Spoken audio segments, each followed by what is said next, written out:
विशाल महाराष्ट्रामधून प्रतिनिधी साईनाथ रामपूरकर बोलत आहे. आज आम्ही सोलापूरमध्ये शुभराय महाराज मठामध्ये आलो आहे आणि इथं माई आहे. हे मठाचे सांभाळ करतात आणि ते माई आपल्याला सांगतील इथं कोण कोण येऊन गेले ते. नमस्कार. मी श्रीमती शुभांगी जयकृष्ण बुवा. माझा जन्मच शुभराय मठातला. शुभराय मठ ही संत, भक्त आणि देव आणि भगवंत यांची मांदियाळी आहे. याचं मूळ श्री शुभराय महाराज टिपू सुलतानाच्या पदरी होते, पण राजकारण आवडलं नाही म्हणून तिथून जे निघाले ते मारुती बाप्पांना घेऊन आले. ते दरबदल करत शुभराय मठात आले.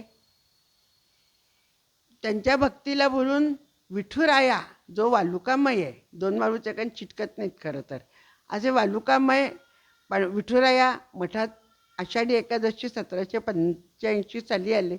आणि तेव्हापासून शुभराय महाराजांचा जो भगवंताच्या संदर्भातला भक्तिमय प्रवास, की गुणांनी भगवंताची पूजा करता येते आणि भगवंताचं लाडकं होता येतं, हा सिद्धांत त्यांनी इथं जनमानसात जगून रुजवला. आणि त्यांच्यानंतर रावजीबुवा नावाचे त्यांचे जे शिष्य, त्यांच्या ताब्यात मठ देव सगळं देऊन ते निजधामाला गेले. तेव्हापासून मठात अनेक विभूती होत गेल्या. माणिकप्रभू येऊन शुभराय महाराजांशी गप्पा मारून गेले, बोलून गेले. त्यांचं भाष्य काय ते आपल्याला काय कळणार. त्यानंतर स्वामी महाराज आले पंजोबांच्या वेळी. त्यानंतर आजोबांच्या वेळी म्हणजे जनुकाकांच्या वेळी श्री शंकर बाबा आले. खरं तर शंकर बाबा सगळ्यांचे बाबा, पण माझे आजोबाच. कारण आजोबा आणि शंकर महाराज म्हणजे एका नाण्याची एकच बाजू, दोन बाजू नाहीत. ज्या जनुकाकांना शंकर महाराजांनी भक्ताक्षणी भगवत दर्शन दिलं, तर माझ्या वडिलांना मधुबुवांना घडवलं आणि तुम्हा आम्हावर सगळ्यांवर प्रेम करतात. त्या प्रेमाला फक्त आपण स्मरावं, त्या प्रेमात आपण डुबावं, आपलं लोणचं त्यांच्यात बनावं, लोणच्यासारखं व्हावं, मुरून जावं आपण, एवढीच त्यांच्या सर्व संतांच्या चरणी, भगवंताच्या चरणी प्रार्थना करते.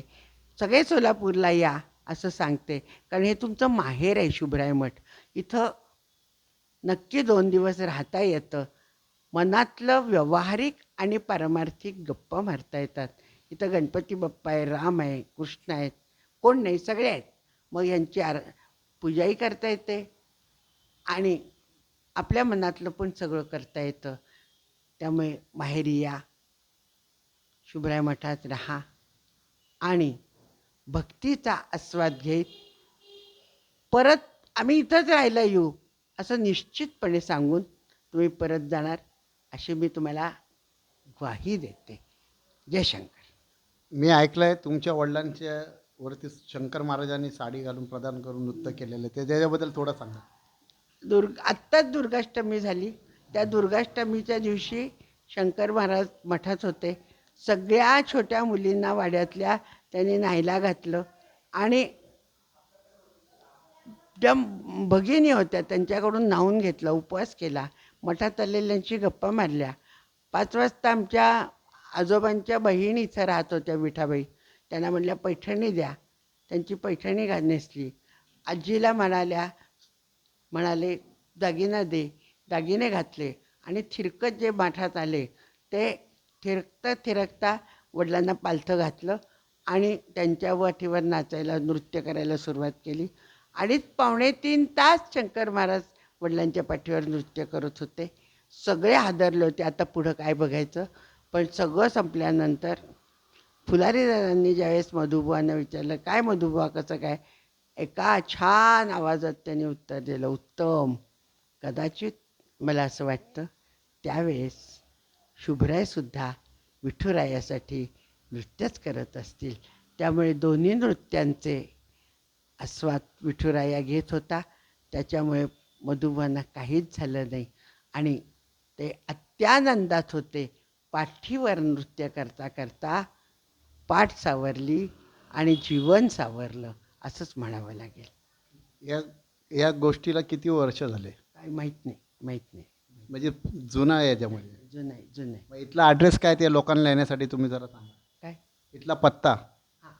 पत्ता 157 दक्षिण कसबा श्री शुभराय महाराज मठ सोलापूर. सोलापुरात आल्यावर दत्त चौकात यायचं. दत्त चौकात दत्ताचं मंदिर आहे, जुनं दत्त मंदिर, आणि त्याच्यावर तिथंच एक खांब आहे इलेक्ट्रिकचा. त्याला शुभराय मठाकडे असा बांध केलेला आहे.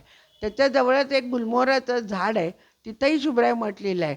तिथं वर पायऱ्या चढून वर आलं की तुम्हाला मीच दिसेल. खूप छान माहिती दिली माईने आणि धन्यवाद माई. असं पुढे कार्य करा. मी ऐकलं इथं तुमचा आश्रम पण होतं ते. छोट्या बाळांची संस्था होती 22 सालापर्यंत. तीच, कारण मठाचा जीर्णोद्धार झाल्यानंतर आपण काय करायचं ज्यावेळेस प्रश्न पडला, त्यावेळेस त्याचं उत्तर मला पाखर संकुलनी दिलं. कारण बाकी सगळं सोलापुरात होतं, पण छोट्या बाळांचं काम नव्हतं. त्यामुळे 2003 साली सगळ्या कायदेशीर बाबींची पूर्तता करून आपण पाखर संकुल एका बाळाच्या बारशाने सुरू केलं आणि 22 सालापर्यंत इथं राहिलं ते. जवळजवळ 350 बाळं मठात पाखरमध्ये आली. त्याच्यानंतर 250 बाळं आपण बाळांना आई बाबा दत्तक प्रक्रियेद्वारे, कायदेशीर दत्तक प्रक्रियेद्वारे मिळवून देऊ शकलो आणि त्यांच्या कुशीत विसवण्याचं भाग्य त्या बाळांना मिळालं. आणि आता आपण मठात माहेर सुरू केलं आहे. दर बुधवारी इथं व्याख्यानमाला असते. अनेक उत्तम विषयांवर इथं तज्ज्ञ लोक येतात आणि आलेल्या श्रोतृवर्गांशी संवाद साधतात. त्यामुळे मठाच्या उपक्रमात आपणही सहभागी व्हावं. भाद्रपद वद्य प्रतिपदा ते त्रयोदशी शुभराय महाराजांची पुण्यतिथी असते. त्या कालखंडात किमान एक दिवस तरी यावं, त्या पुण्यतिथी उत्सवाचा आनंद घ्यावा आणि जावं, अशी तुम्हाला सर्वांना प्रार्थना करते आणि शब्दांना विराम देते. विशाल महाराष्ट्र प्रतिनिधी साईनाथ.